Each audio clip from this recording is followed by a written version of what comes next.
I want to say something, and this is for everyone out there. This is something that bothers me about life today in today's society. Depression, anxiety, bipolar, Asperger's, high functioning autism. I've been diagnosed with all of them, but I try my damnedest not to let them define me. I have them. They don't have me.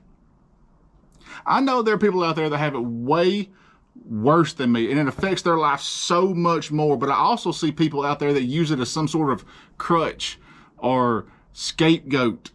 Yes, autism is the reason I am the way I am, and the reason I do some things the way I do some things, but it is not an excuse to do anything. I know I can be an asshole because of it, but it's not an excuse to be an asshole for no reason. In today's world, we have watered down issues so much that something like autism or depression or anxiety has become something like a commodity. It's become some sort of currency to justify any shitty behavior, and it's mostly white people I see that do this, which is even less of an excuse. Middle or upper class white people have a way of trying to use these issues as a commodity because of our privilege, when in reality, our actual privilege is having the way and the means to treat these issues.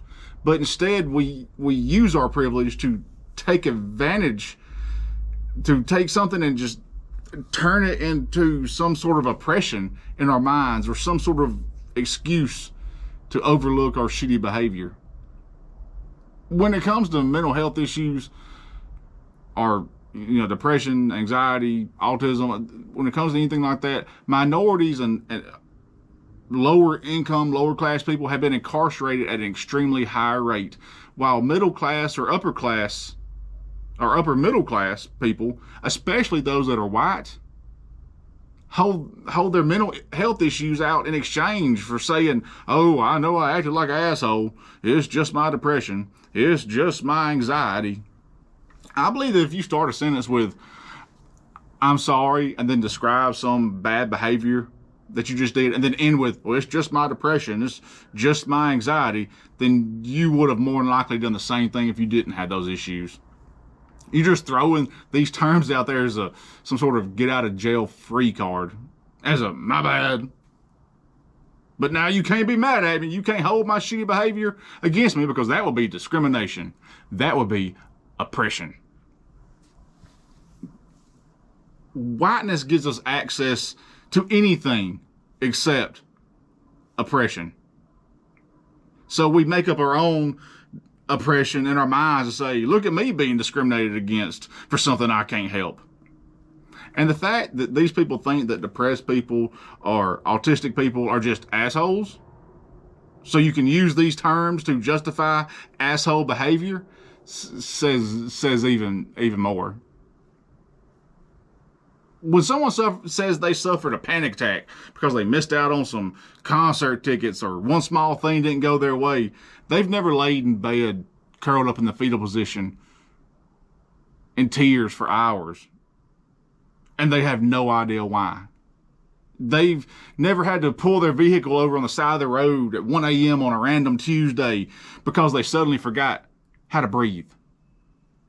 And how are you supposed to drive if you've forgotten how to inhale or exhale? So they just sit there in tears trying to remember how to breathe. Also, what's going to happen to their family once they succumb to not being able to remember how to inhale and exhale?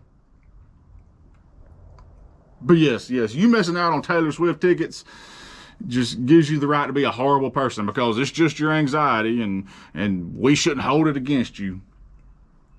I know that some people can't help things they do or say, but I also know there are people who will say or do whatever they want and then use those things as a way to justify it. They colonize emotions or they colonize emotions or disabilities so they can shirk responsibility and claim oppression.